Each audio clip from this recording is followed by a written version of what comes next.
Hello and welcome to Conversations Worth Your While, a show in which I chat with really cool people about interesting topics to spark, inspire, and motivate both personal and professional change. I'm Linda Bucher. I'm a master life coach and author, a speaker, etc. And I love helping smart, passionate people to lighten their load and unleash their gifts on the world and live joyful, balanced lives.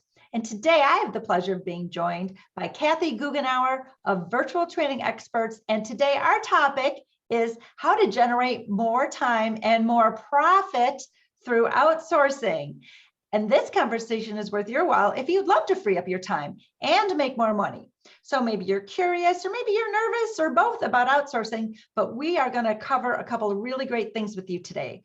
We're going to talk about the obvious benefits of outsourcing, which you might know about, but what we're going to add to that is these obstacles. We've got obstacles, we've got myths, we've got misconceptions surrounding outsourcing, and that's what's probably in your way from actually hiring someone and outsourcing some of this work. And then we're going to talk about how to actually avoid or get over those obstacles so that you can generate more time and generate more profit. So hi, Kathy, how are you today? Hi, Linda. I'm doing great. So excited to be here with you. And I love that you said that you interview cool people, because that means I'm cool. You're very cool. Very cool indeed. So today we're talking about how to free up your time and make more money. And so we're talking about outsourcing. First of all, if you can tell us just a little bit more about who you are, what you do, who you do it for. Great. Yeah. So I'm going to give a quick synopsis. I worked at AT&T for 20 years. They told me I laughed and smiled too much, so I quit. I was a marketing manager there, and I became a virtual assistant back in 2001. And as I grew my business, I realized that I was an expert in marketing, so I could help my clients with marketing. And then I realized that I could actually teach other virtual assistants how to up-level their services so that they could also help at that level. Because when I tried to outsource myself, I couldn't find the quality I was looking for. And so I shifted from doing the implementation work myself as a virtual expert to training others. And now today, not only do I train others how to do this, but I also help people like your audience find, hire, and make the most of their outsourcing. So you're like a matchmaker for business. I'm a matchmaker. All right. All right. Beautiful. Okay. So let's talk about first, there's some real obvious benefits of outsourcing that I know people, are like, yes, if someone else were doing this, it would free my time up. So that's pretty obvious, but what are some other benefits that come with outsourcing that people might not really be thinking about so much? Yeah, so you can hire virtual experts, virtual assistants, fractional C levels, and it's across the spectrum of the type of people that you can hire who are already experts at what you need done, so you don't have to teach them, and they can work on an as needed basis. So for example, if you have a launch coming up, you can hire them just to do the launch. Oh, yay. You can hire them just to do the launch. And then when the launch is done, you don't have to pay them anymore. You pay them much less depending on what you need done. So that's a huge benefit, is it's on an as needed basis. There is no employee overhead because they're all independent contractors. That is a really good benefit. And I do know, and it's probably another conversation, but as independent contractors, we have to be, this project work is what's perfect for independent contractors, because the IRS rules are, if they're always doing the same thing all the time, they're technically an employee, and you're going to have those other overhead costs that you wouldn't normally have with an independent contractor. So for project type base, this as needed, and that's really when you're a solopreneur like I am, that's how things come in fits and starts. I'm going to do a launch. I'm not doing a launch every week. I'm doing one launch a quarter, if that. And it's big and it's a lot of work, and it's all smooshed in time. And I'm trying to do it myself because my launch, the basis underneath my launch, the back end of it is all Infusionsoft. My assistant doesn't know Infusionsoft. My assistant knows what she knows, but she does not know Infusionsoft. So guess who's doing that? I got to create landing pages. Guess who's doing that? I'm trying to make my landing pages be a beautiful energetic, heartfelt invitation for those who it will really benefit, without having that icky sales, like, oh, copy this marketing splash page and you're gonna, that it's gonna sell. Like, that's just too icky to me. So I feel as if I've got to write that myself, because it comes from my heart. But it's, I got to create the web page, I got to create the copy, I'm writing the emails. I'm like, what? So it makes me like not want to do launches, because it's so much all squished up. So this as needed basis, that where if it could just relieve that pressure. So someone interviewed me and I just said, listen, here's what I'm doing, here's why it matters, here's why it's so cool, here's who it's for, here's how it's going to benefit them. And then they go off and just put all that in the emails and on the pages. And then I just have to look at it and go, let's change this to that and change this to that. And then they go make the changes. Oh my God. I'll be like, whoa. Yeah. Awesome. And that is exactly how this works. That is exactly how this works. Yeah. And there are people out there who, you know, I work with, who can do exactly what you just described. They specialize in Keep, which is Infusionsoft. I think I think Infusionsoft didn't want to be called Confusionsoft anymore, so they changed to Keep. But now it's Keep Confused. Right. Keep Confused. That's funny. Yeah. Well, I just went through a 5-session coach training from an Infusionsoft coach. So now I can make my own campaigns in about 30% of the time it was taking me. So that was, you know, they have great customer service, put it that way. Okay. So they absolutely do have great customer service. I agree. Another thing that's an obvious benefit is that you mentioned to me earlier was about how outsourcing will actually help you scale your business. Talk about that. Yeah.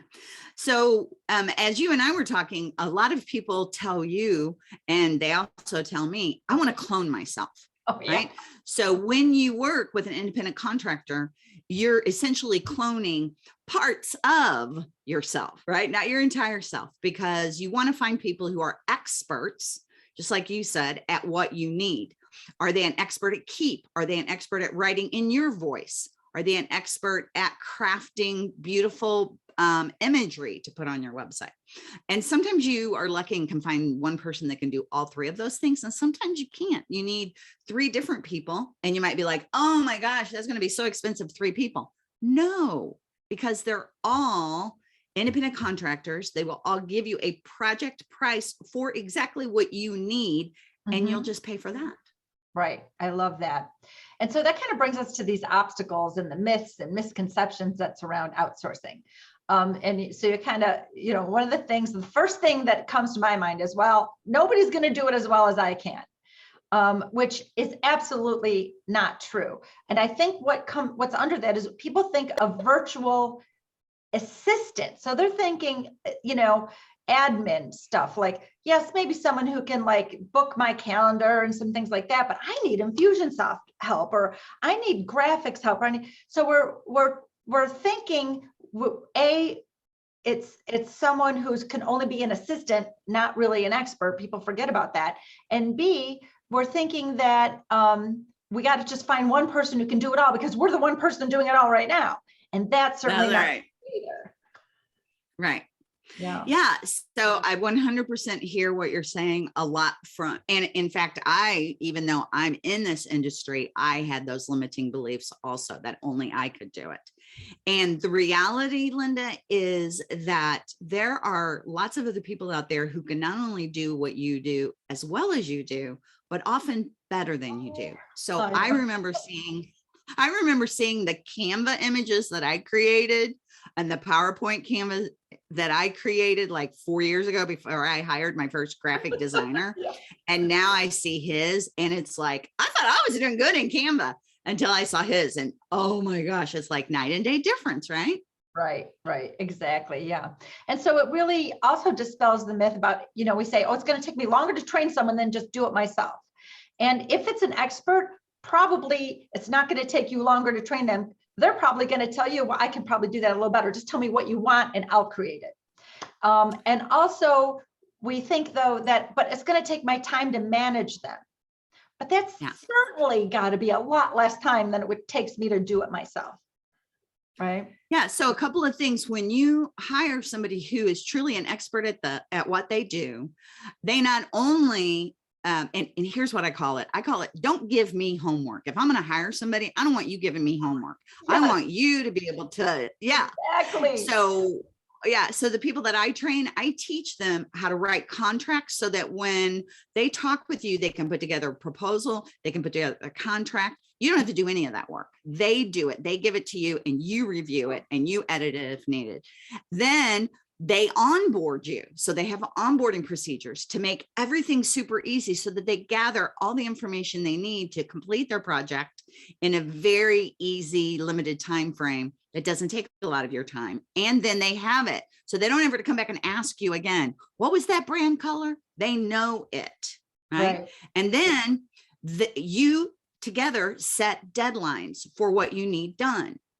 And they meet or exceed those deadlines. And if they don't do all of those things, they're not the level of expertise you're looking for. Yeah, that's really nice. I love that. Like, there's a lot of independent contractors out there. And one of the big obstacles is like, I don't know how to find the right person. I don't know how much, I can't even fathom how much it's going to cost. If I start interviewing people, how do I even know what I'm asking for? I'm not really sure. So finding the right person seems like too big a job. All right. And that's what we're trying to do, is not do more. We're doing too much already. So like, oh, I got to find a person. Right. And so then we start thinking, well, I'm going to need a bigger income stream before I can even begin to hire someone. And then what? And then what? So I love that now what you do is you train people, and you also offer this service of matchmaking that we talked about, which is beautiful, because it's that fear of, what if I pick the wrong person? I invest in them, I invest my time, I invest my money, and then they're not even doing the thing I thought. Because I have had that happen before in my experience, and it really leaves you with, some cold feet. Like, I don't think I want to hire another expert, because this was with an expert marketer. And, I probably spent $20,000 and my ROI was a big fat zero. Not one extra dollar came in from all of that working with that marketing company for a year. Did they know what they were doing? Maybe for other companies, sure. But for my heart-centered coaching business, it didn't work. That one size fits all marketing didn't work. So it was a $20,000 learning investment. I always think of things as investment, right? For what not to do, right? But yeah, exactly. Like not just cold feet, but like $20,000 less in the bank account to invest in. And so then what I do, I started taking it all back on myself again. So yes, this fear of, I don't know who to hire. What if I waste all that money again? That's the fear, right? So a couple of tips. Number one, and I'm going to kind of start at the end and work backwards. So I highly recommend, because I made the same mistake, Linda, of hiring somebody for a full contract without ever having worked for them before. So don't hire them for this big full contract. Hire them for a 90-day contract. 90 days is what you'll pay for, right? Not the whole project or whole year if you haven't worked with them before, right? So what's a 90-day project that you can do with them, and have them put it in? Again, they put it in writing. They tell you what they're going to charge. You negotiate with them from there, right? I don't like this in the contract, or, would you edit this? They will do that work. Don't let them put that on you. If they're going to put that on you, they're not the right person for you, because they're not. Remember when you're very first dating somebody and they're in their best behavior? That's what these people are like. Everybody is like, when they first meet you, they're on their best behavior. So if you already are seeing red flags, do not hire them. Okay. So hire them for a 90-day thing. Now, if it's something small that you can ask them to do to show you what they're capable of, I highly recommend that. Like, for example, a graphic designer, ask them to create something for you based on what you share with them. I love to interview 3 people, give all 3 the exact same little project to do, and they should be willing to do it for you for free. Okay. Like create a social media graphic image using my branding. Here's my voice. Here's the info. Give all the same stuff to all 3, have them do it, look at it, and then you can go, oh my gosh, this one really got it. And those 2, no. Right. Oh, that's a really good idea. I love that. So those are some real good pragmatic tips that we can offer to people. Yeah. And so let's back up just a little bit. So as a life coach, right, these beliefs, like, right, this is my area of expertise. There's the limiting beliefs, right? The belief like that the belief that I can't let it go. I have to control it all. And what's behind that is our fear and our ego. And control saps our energy. So not only are we having our time sapped, but we're having our energy sapped, and it saps our enjoyment of what we did. When we first get into business, we're like, you get your DBA or you get your LLC or whatever, and you have this beautiful idea of what you're going to be giving to the world. You're like, I'm launching this business. I'm so excited. You throw yourself a party, right?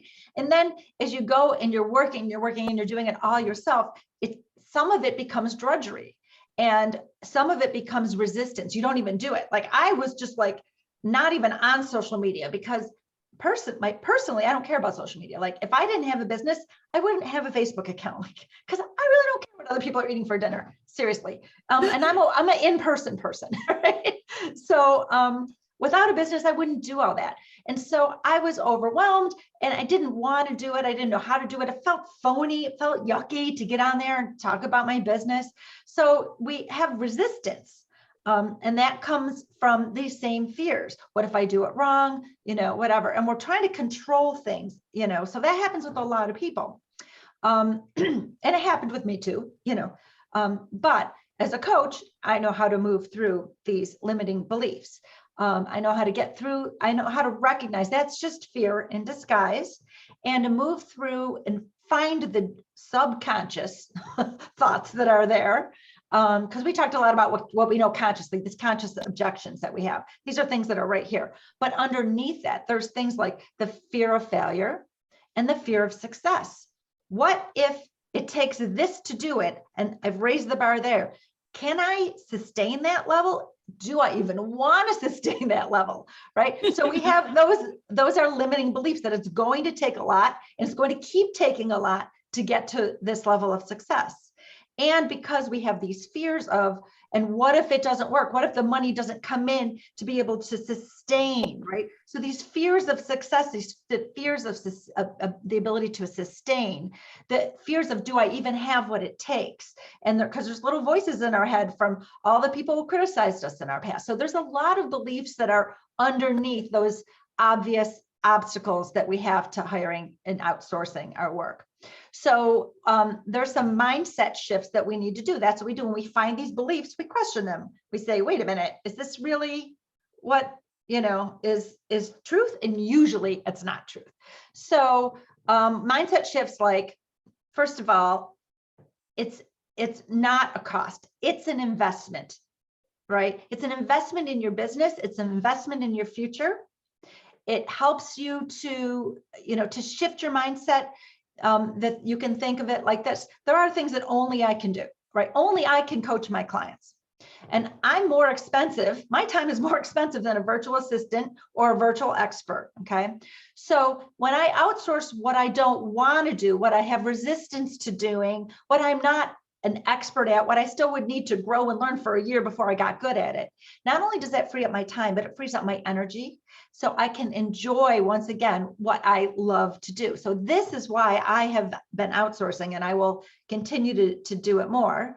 And something that you brought up, two things I'd like you to speak to real quick, and then we're going to wrap it up. You said actually that this is a profit generator. So I'd like you to expand on that. And then also you mentioned about how we can start slow. Yeah. Okay. So profit generator. I just want to mention, and by the way, I've moved my next meeting, so I got extra time now. Okay. I just messaged them. So you're so fascinating. I don't want to leave yet. So when you think about what you're brilliant at, Linda, what you are brilliant at, what each person listening to this is brilliant at, I believe the universe has given us those skills, those gifts. Yeah. And if we're not using them, we're not fulfilled, and we're not fulfilling why we're here.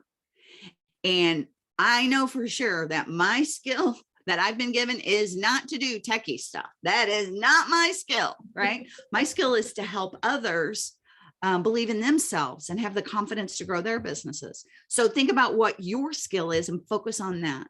And when you do that, then hire others who their skills, their gifts are whatever it is you need.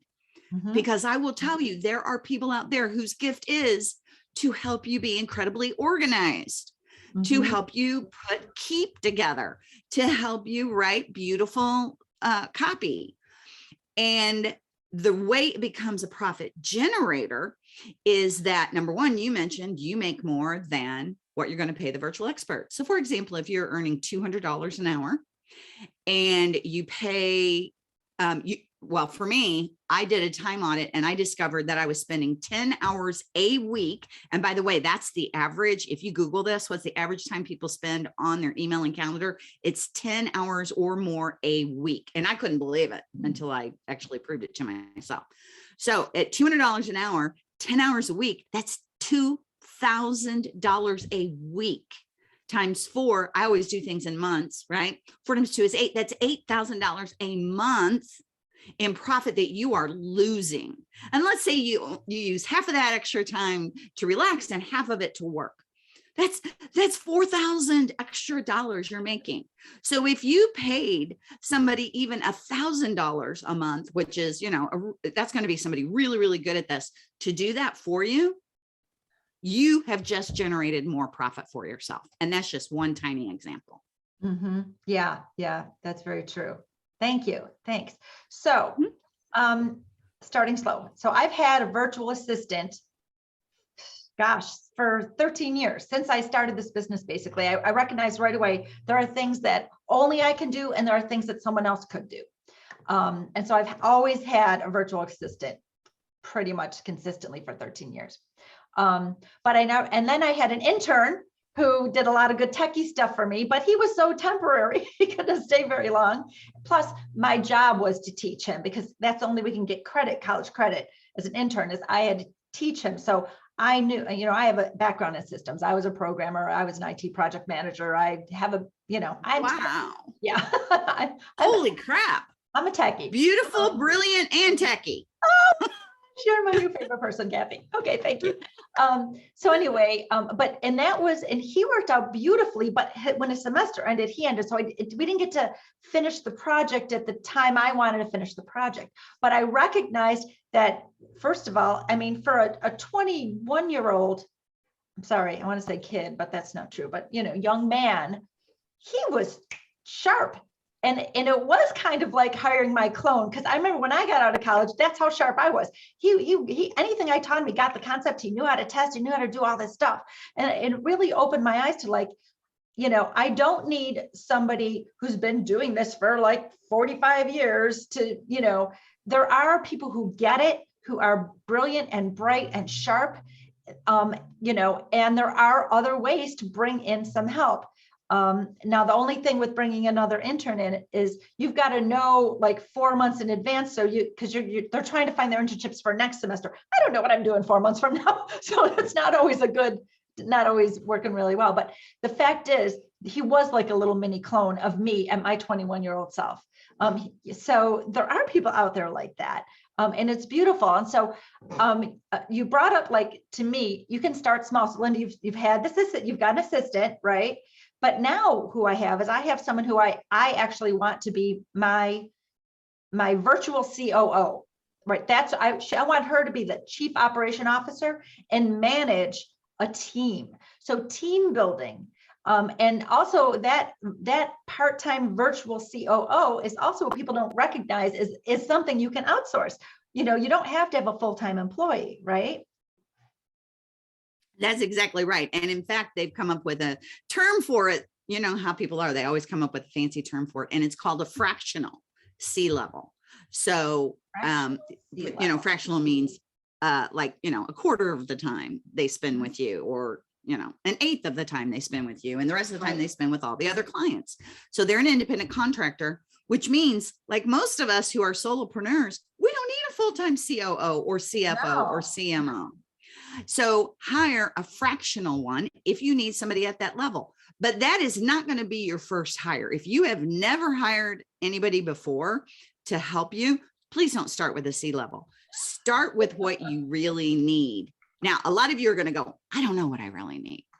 So that's why I offer a free matchmaking session, because part of what my team and I do during that session is help you think through what, we can brainstorm all of the things you would really like to get off your plate, and then zero in on what would be the first thing to do, what your budget is that you really want to do. And then we refer somebody to you at that level. Right. I love that. That's beautiful. I'm going to take advantage of that.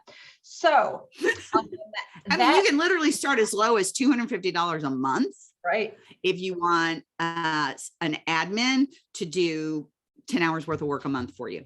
Right. Now, a lot of people who have never worked with a virtual person before will think 10 hours a month. I want 10 hours a week. Virtual independent contractors who are experts at what they do get everything done 3 times faster than an employee. Wow. Yes. Okay. So however much time you think you need, if you're used to working with employees, divide that by 3 at a minimum. Right. And however long it takes me to do it also. Oh my God. And I end up messing it up. Just like yesterday, my VA put together an email sequence to go out. I used Kajabi. I went in to edit it and managed to delete a button that she put in there. I don't know how I did it. Uh-oh. She's like, stay out of there. Just tell me what you want edited next time. Oh, yeah. I might be guilty like you. Like, I want to get in there. But that's part of that techie background. I like to play. And so it's fascinating, though. Like, I know I talked about people wanting to stay in control, but I am what I call a multi-passionate conscious expander. So conscious expanders like me, we love to learn and grow in a 360-degree way. So we're expanding mentally, emotionally, spiritually. We are more kind of people. We are expanding in such a way that we are creating more joy in our lives, more life in our lives. We want to have more impact on the world. We want to know more, do more, be more, share more. Okay. So that's conscious expanders. Wow. I love that. I've never heard that before. That's amazing. That's because I made up the term, but it just explains who we are. And all my clients are conscious expanders. Just that's who the universe brings to me. But also I am a multi-passionate high achiever kind of person. So high achievers, there's lots of high achievers out there, right? But I'm multi-passionate, and so are many other people. Multi-passionate people go from thing to thing to thing to thing because there's nectar in all of it. So we can't land on one thing and do that one thing well and just stick with that one thing. Like the kind of virtual experts that we may need to hire, that someone just does that thing and they do it super well. That's not even in our purview because it's unnatural for us. We would feel constrained if we had to just land on one thing and just do one thing. We like to do, like, here's what okay, so I'm going to give you an example.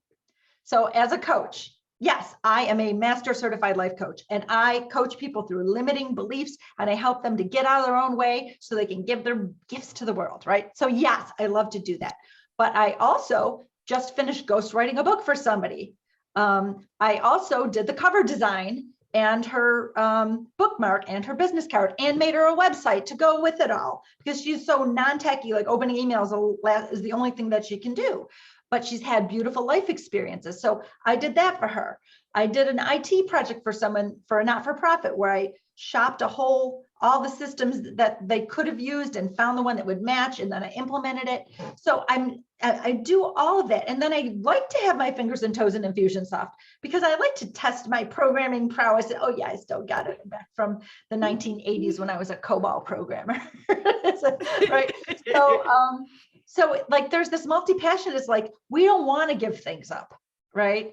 We like to be able to dabble. So as long as we share that with the people that we're working with, that we're hiring, that we're outsourcing, that they get to know that, you know, I'm hiring you to do my graphics, but I have an opinion because it's fun and I'm kind of artistic. And what if this, what if that? You're probably going to come up with something better, but you know, I want to not just like outsource it and be done and go and live with whatever they give me. Like I want to like get in there a little, you know, and be part of the process. Set those expectations up front. That's what you talk about when you're considering hiring them, when you're originally interviewing them, let them know, here is how I like to work. Tell me how you like to work. And if they say, I don't want anybody messing with any of my stuff, that they're not for you then, Linda. Right, exactly. Yeah. So that's really nice. That, you know, and to give people permission to be matched with someone who matches how we do what we do. That's really Exactly. important. Yeah. I love this matchmaking. Personality matches are just as important as the Oh, skills yeah. matches. Yes. Because like I chat a lot, and there are some people who don't want to chat at all. And I'm an over communicator. They're a total under communicator. We are not going to match. We're going to drive each other crazy. Yes, I get what you're saying. So awesome. Well, this has been really great. Thank you, Kathy Goughenour, for being on Conversations Worth Your While. If you can just tell us how people could connect with you and anything that you have to give to the audience, I will put it into the description of this video. Okay, great. Yeah. Well, first of all, the free matchmaking with a virtual expert. Just go to virtualexpertmatchmaking.com. And there's a directory so you can get some ideas if you want to of all the different services that the experts I have trained. They don't work for me. They're independent contractors, but I have trained them. You can get an idea of that if you want to, and you will see how to schedule your free matchmaking session. And that'll last about 30 minutes, and we'll find out what you need, and then research to find the best top 3 matches, and then give you those 3 matches. The other thing is, if you're listening to this and you think, oh, I didn't know that virtual experts could, number 1, make 6 figures and up, and number 2, do all of those amazing things that Linda just mentioned, contact me. Go to virtualexperttraining.com. There's a lot of free stuff on there, free webinars, free downloads, and a free Facebook group, and you can learn more about what it really means to be a virtual expert. Right. So you can serve the world by packaging your zone of genius to help others who are serving the world. That's right. That's right. And you know, Linda, as you can tell, you said, I think you said almost everybody you've interviewed has said, I want to clone myself. Mm-hmm. This is how you clone yourself. I know. By hiring experts. Right. Yeah. And I love that you've opened that up because, you know, I always thought of it as just being the admin level, the lower level. I never thought about, I thought an expert would want like a big giant, like that $20,000 a year contract that I had, which was too much, where I just want project-based, but I want someone with the expertise that I don't have to train. So I love that you've opened that up for me. You've probably opened that up for our audience as well. And I definitely appreciate that. Yay. So thank you so much, Linda. So I'm Linda Bucher, and I love helping smart, multi-passionate high achievers to get out of their own way and unleash their potential so they can give their gifts to the world while living balanced lives. So remember to open the description where you'll find these free tools from Kathy and from me. I have a really fun quiz that you should take to see how ready you are to get off the island of playing it safe so that you can go big in whatever you're doing. And once again, I'd like to thank you, Kathy Goughenour, as well as thanking our audience for sharing your time with us today. And so until next time, make sure that you've made this conversation worth your while by fueling the spark that it ignited. Thank you.